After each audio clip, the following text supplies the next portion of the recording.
फिर से बोलो। जय श्री राम। ओ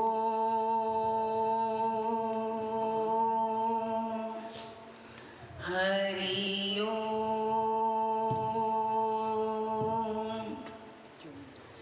श्री गणेशाय नमः। श्री सरस्वते नमः। श्रीमते रामानुजाय नमः। लक्ष्मीनाथ समारंभां नाथयामुनिमध्यमाम् अस्मदाचार्यपर्यन्तां वन्दे गुरु परम्परां। वन्दे गुरु परम्परां। सीता मेरी मात है, पिता मेरे रघुनाथ। इन दोनों के चरणों में मेरा कोटि कोटि प्रणाम। मेरा कोटि कोटि प्रणाम। आए हैं तो प्रेम से लो हरि का नाम। सब भक्तों को इस दासी की जय जय सीताराम। जय जय राधे श्याम। जय जय श्री हनुमान।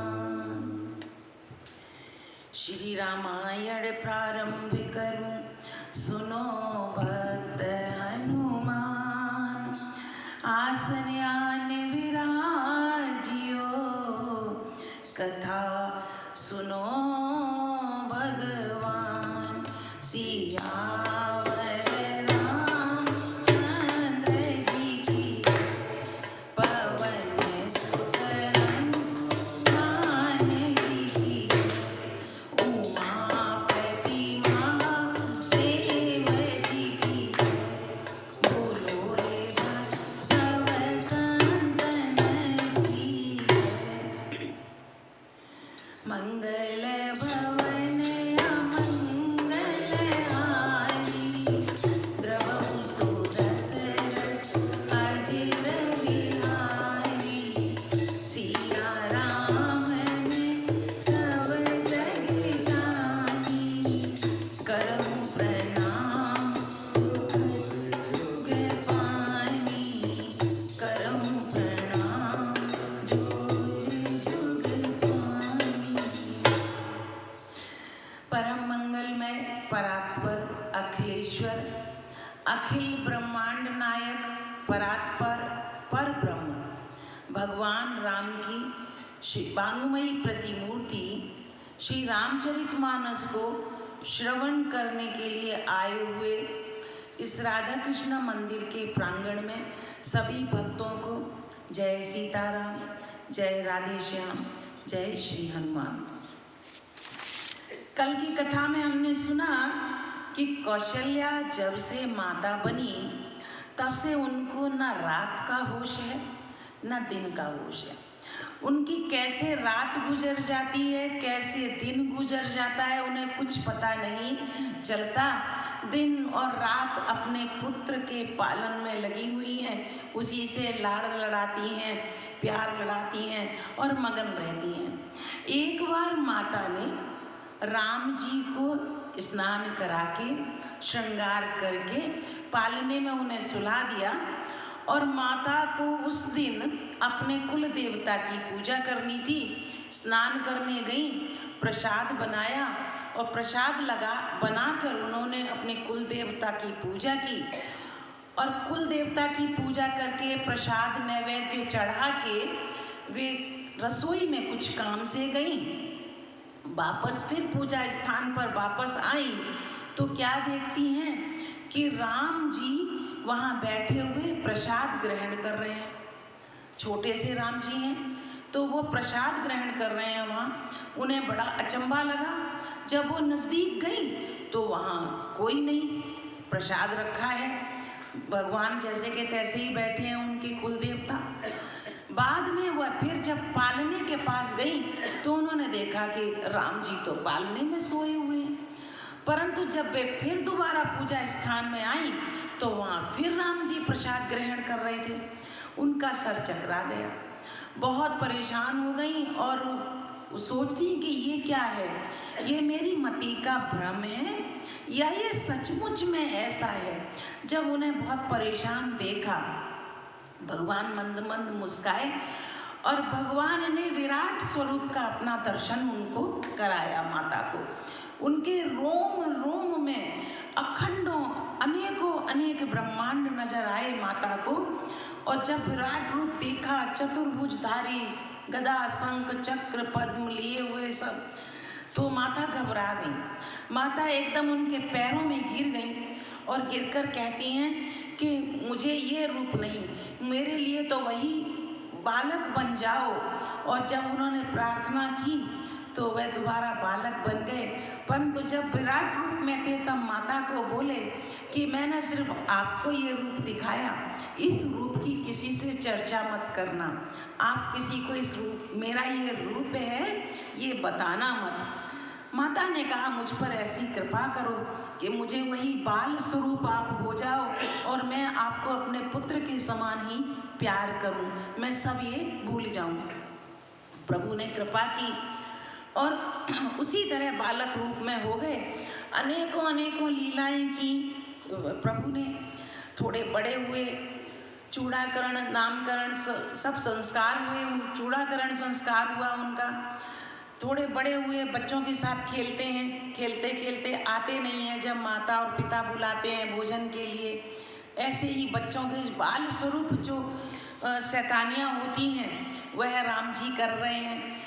तुलसीदास जी कहते हैं कि जो पर ब्रह्म है, अजन्मा है, और वह ऐसी एक प्रेम में आके, दशरथ जी और कौशल्या जी के प्रेम में आके वह देखो कैसी बाल लीलाएं कर रहे हैं और माता कौशल्या की गोद में खेल रहे हैं। आगे की कथा आज सुनते हैं। और यह सब चरित कहा मैं गाई, अगली कथा सुनो मन लाई। विश्वामित्र महामुनि ज्ञानी, वसन विपिन हुए आश्रम जानी। जन जप यज्ञ जोग मुनि करई, अति मारीच सुहाई डरई। देखत यज्ञ निशाचर धावै, करई उपद्रव मुनि दुख पावै। गाहि तनय मन चिंता व्यापी, हरहि मरई न निश्चर पापी। तव मुनिवर मन कीन विचारा, प्रवर अवतरे हरन महिवारा। देहु मिस देखो पदि जाई, देहु मिस देखो पदि जाई। कर विनती आनो दुयु भाई, ज्ञान विराग सकल गुण अयना। तो प्रभु में देखव बड़ी नयना। अब तुलसीदास जी कहते हैं कि ये चरित्र, बाल चरित्र मैंने सुनाया और अब आगे की कथा बताता हूँ, क्योंकि ये कथा याज्ञवल्क्य जी मुनि को सुना रहे हैं और शिव जी पार्वती जी को सुना रहे हैं। तो शिव जी कहते हैं यहाँ कि ये चरित्र पार्वती, सती पार्वती जी आपने सुना, अब आगे की कथा कहता हूँ। यह चरित्र मैंने गाकर बखान कहा, अब आगे की कथा मन लगाकर सुनो। ज्ञानी महामुनि विश्वामित्र जी वन में एक सुंदर आश्रम पवित्र जगह पर बनाकर बसते हैं, रहते हैं वहाँ। और जहाँ भी मुनि जप यज्ञ और योग करते थे, परंतु मारीच और सुबाहु से बहुत डरते थे। ये राक्षस थे, उनका यज्ञ कभी भी पूरा होने नहीं देते थे। यज्ञ हो शुरू करते ही उसमें विघ्न डाल दिया करते थे। यज्ञ देखकर ही राक्षस दौड़ पड़ते थे और उपद्रव मचाते थे, जिससे मुनि बहुत दुख पाते थे, क्योंकि मुनि लोग तप यज्ञ कुछ कर ही नहीं पाते थे उन राक्षसों के मारे। गादी के पुत्र विश्वामित्र के मन में चिंता छा गई कि ऐसे हम जब यज्ञ जब तप कर ही नहीं पाएंगे तो कैसे चलेगा। हमारा तो कर्म ही यही है यज्ञ तप करना, और ये राक्षस लोग करने नहीं देते, तो ऐसे कैसे, हमारा तो जीवन ही नहीं है उसके बगैर। और बिना भगवान के मारे ये राक्षस मरेंगे नहीं, ऐसा मुनि ने मन में विचार किया। प्रभु ने पृथ्वी का भार हरण करने के लिए अवतार लिया है, ऐसा उनके विचार आया मुनि के कि प्रभु पृथ्वी का भार हटाने के लिए, इन राक्षसों को मारने के लिए अवतार लेने वाले थे। तो प्रभु ने अवतार लिया है, इसी बहाने में जाकर उनके दर्शन तो करूं जाके, क्योंकि सबको पता था, जो ज्ञानी पुरुष थे उन सबको पता था कि राजा दशरथ के यहाँ भगवान का अवतार हुआ है। विनती करके दोनों भाइयों को मैं ले आऊँगा, ऐसा विश्वामित्र जी मन में सोच रहे हैं कि जाके मैं दर्शन करूं।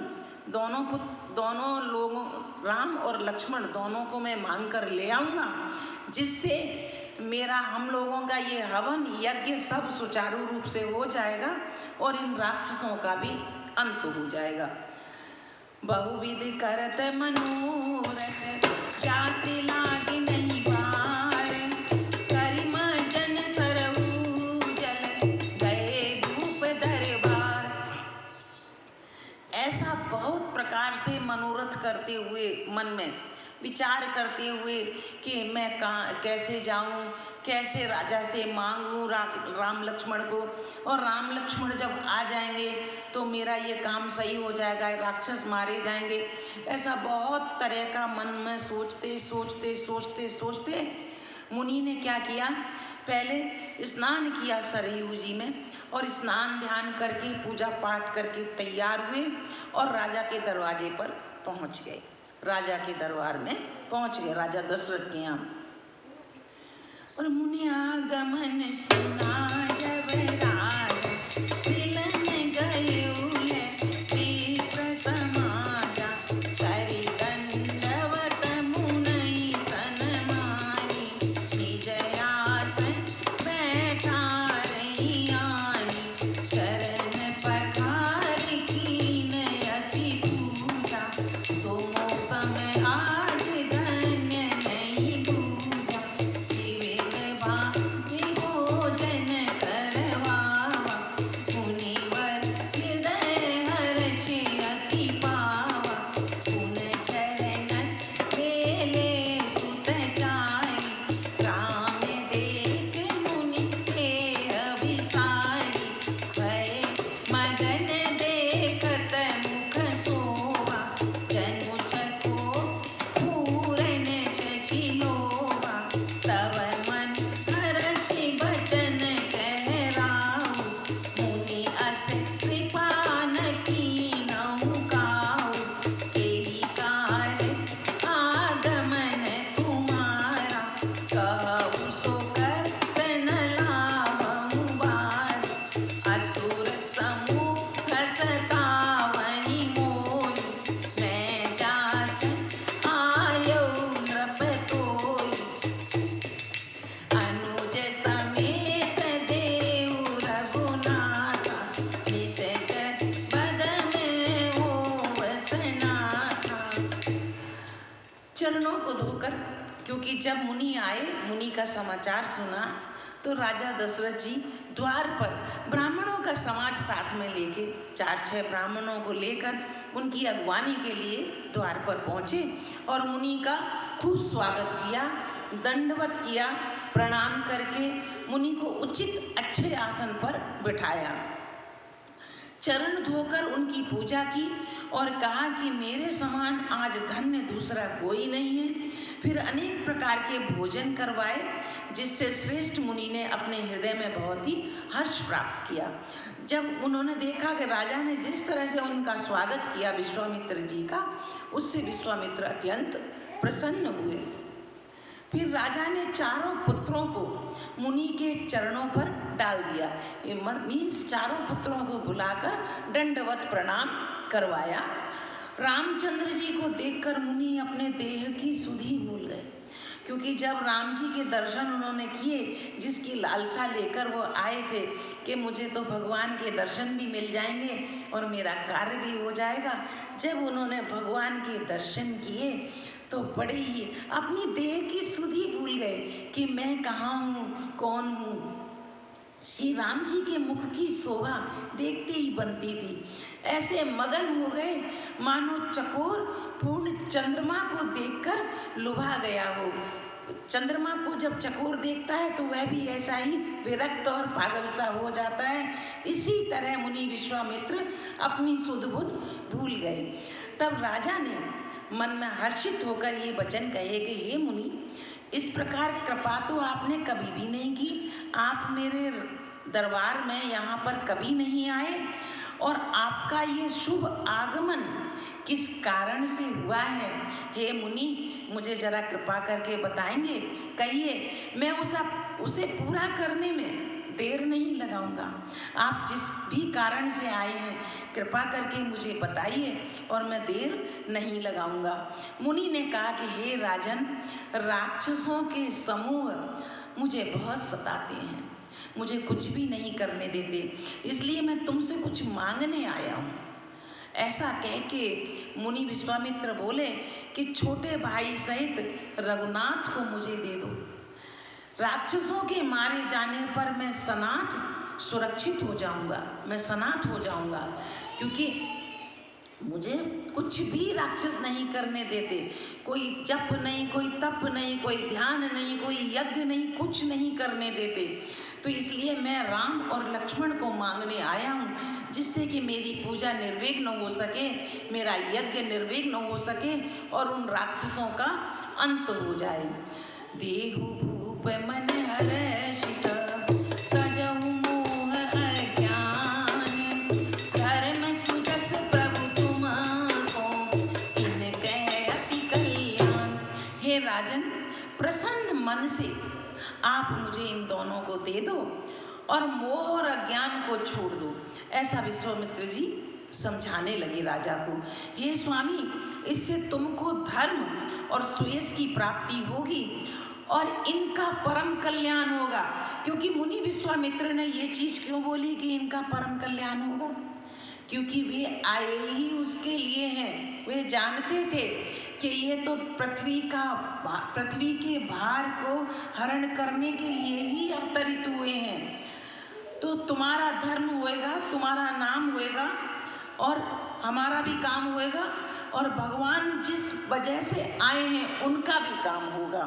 ऐसा सोचते हुए विश्वामित्र जी ने कहा, और सुनि राजा अते अपनी बानी, हृदय कंपनु स्तुति कुमलानी, चौथे पन आयो स्तुति चारी, विप्र वचन नहीं कहे विचारी, मांगो भूमि देनु धन कोशा, सर्वस दे तू आज सहरोसा, देह प्राण प्रिय कछु नाई, सो मुनि देहु निमिषे कमाई। अब राजा क्या कहने लगे? इस अत्यंत अप्रिय वाणी को सुनकर ये राजा को अच्छी नहीं लगी। जब राम लक्ष्मण को विश्वामित्र जी ने मांगा तो उन्हें अच्छा नहीं लगा और उनका हृदय कांपने लगा। उनके मुख की कांति फीकी पड़ गई। जैसे हमारा भी स्वभाव है ना जीव का, जब कोई चीज़ अच्छी नहीं लगती है तो उसका मुख तुरंत बता देता है कि एक्सप्रेशन कैसे आए मुख के ऊपर। तो उनका मुख पीला पड़ गया, कांतिहीन हो गया जैसे ही राम और लक्ष्मण को मांगा।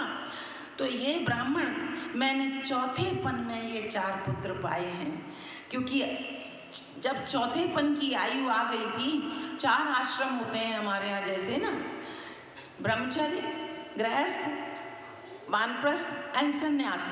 तो बोले मैंने चौथेपन में ये बच्चे पाए हैं, अपने पुत्र पाए हैं, और अब आप इन्हें मांग रहे हो, तो ये आपने, ये ब्राह्मण, आपने ये बात सोच विचार कर नहीं कही।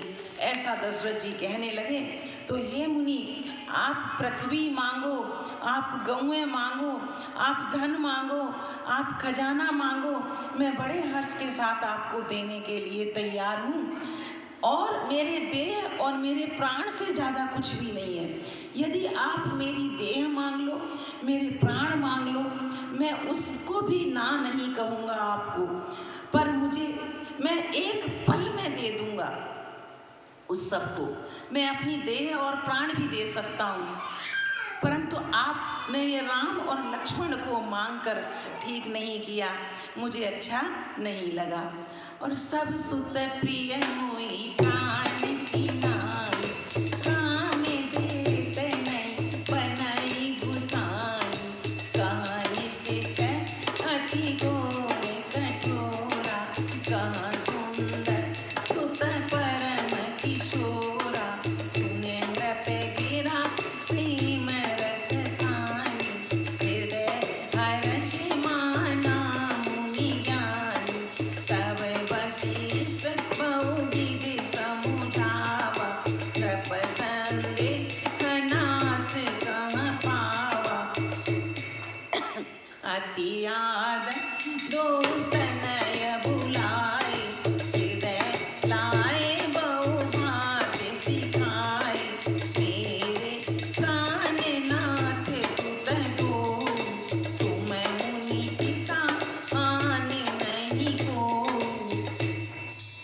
राजा दशरथ कहने लगे कि ऐसे तो मुझे चारों पुत्र बहुत ही प्रिय हैं, अत्यंत प्रिय हैं, परंतु राम पर मेरा स्नेह कुछ ज़्यादा ही है।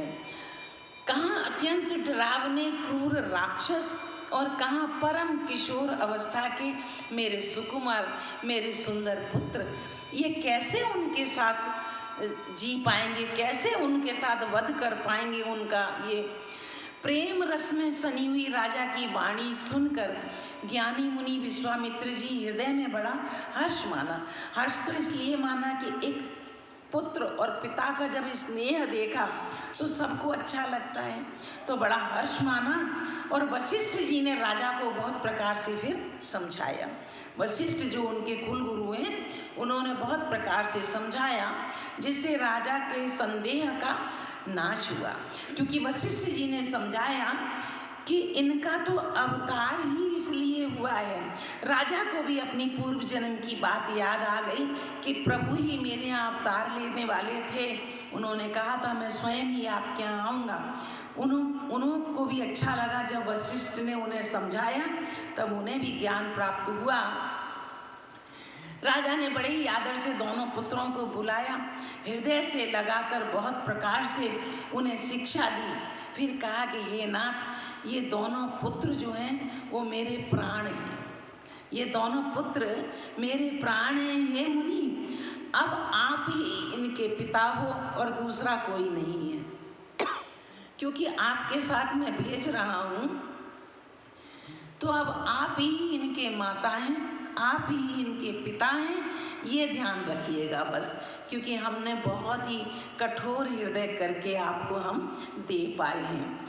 सौंपे भूपर सई सुत बहुविध देहि असीस, जननी भवन गए प्रभु चले नाय पद। राजा ने बहुत प्रकार से आशीर्वाद देकर पुत्रों को ऋषि के हवाले कर दिया। फिर प्रभु माता जी के भवन में गए और उनके चरणों में सिर नवाकर कहने लगे, पुरुष सिंह दो वीर हरषि, चले मुनि भय हरन, कृपा सिंधु मति वीर अखिल, विश्व कारण करन। पुरुषों में सिंह रूप, पुरुषों में वो दोनों बालक कैसे थे, जैसे शेर हों, पुरुषों में सिंह रूप दोनों भाई राम लक्ष्मण मुनि का भय हरने के लिए, मुनि को जो कष्ट था जंगल में वह हरने के लिए प्रसन्न होकर चल दिए।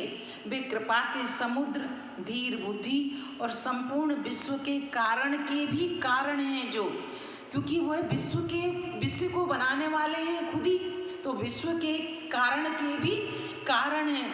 तो वह चल दिए विश्वामित्र जी के साथ उनकी रक्षा करने के लिए, माता को मिलके आए। और अरुण नयन उर बाहु विशाला, नील जलज तनु श्याम तमाला, कटि पट्टित कसे बरभाता, सुचिर चाप सायक दुआता, श्याम गौ सुंदर दो भाई, विश्वामित्र मानि भी पाई, प्रभु देव में जाना, मोहि नित पिता तजेउ भगवाना। भगवान के लाल लाल नेत्र हैं, चौड़ी छाती, विशाल भुजाएं, नील कमर और तमाल के वृक्ष की तरह श्याम शरीर है। कमर में पीतांबर पहने और सुंदर तरकस कसे हुए हैं। दोनों हाथों में क्रमशः सुंदर धनुष और बाण हैं।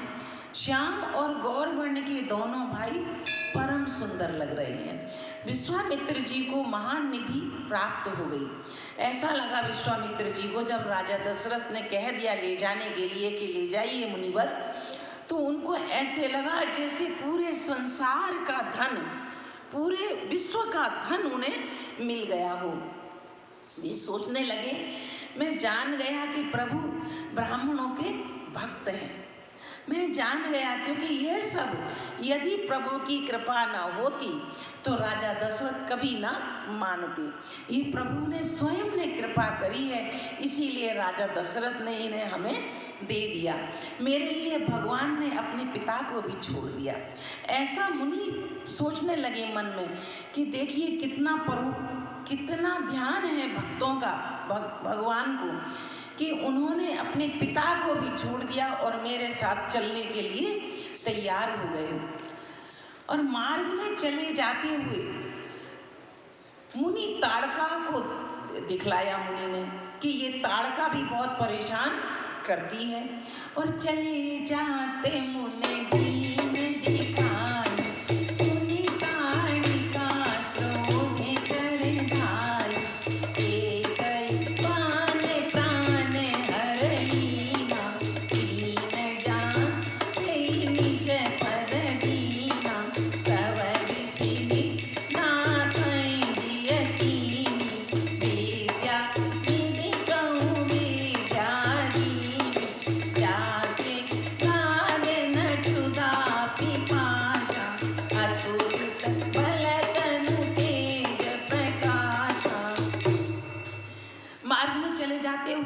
जब ताड़िका दिखाई दी तो शब्द सुनते ही वह क्रोध करके दौड़ी।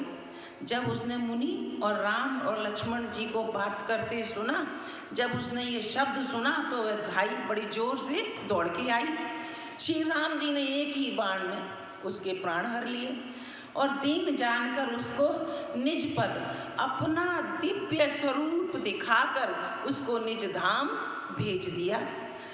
तब ऋषि विश्वामित्र ने प्रभु को मन में विद्या का भंडार समझते हुए भी, क्योंकि प्रभु को क्या सिखाने की जरूरत पड़ी हुई है, कुछ भी सिखाने की जरूरत नहीं पड़ी हुई, लीला को पूर्ण करने के लिए ऐसी विद्या दी।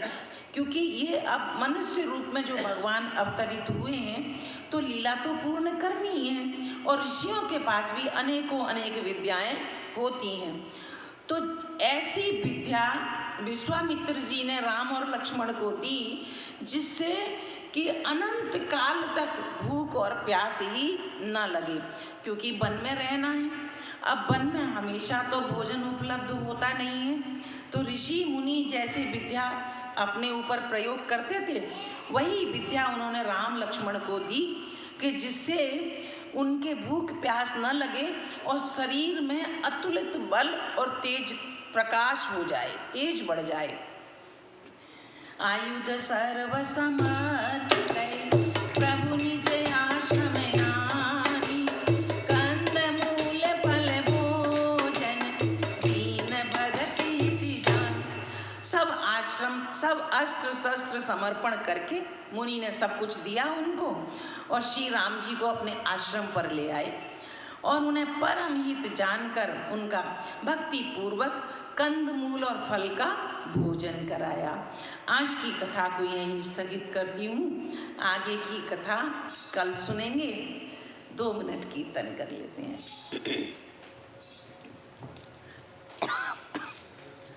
सीताराम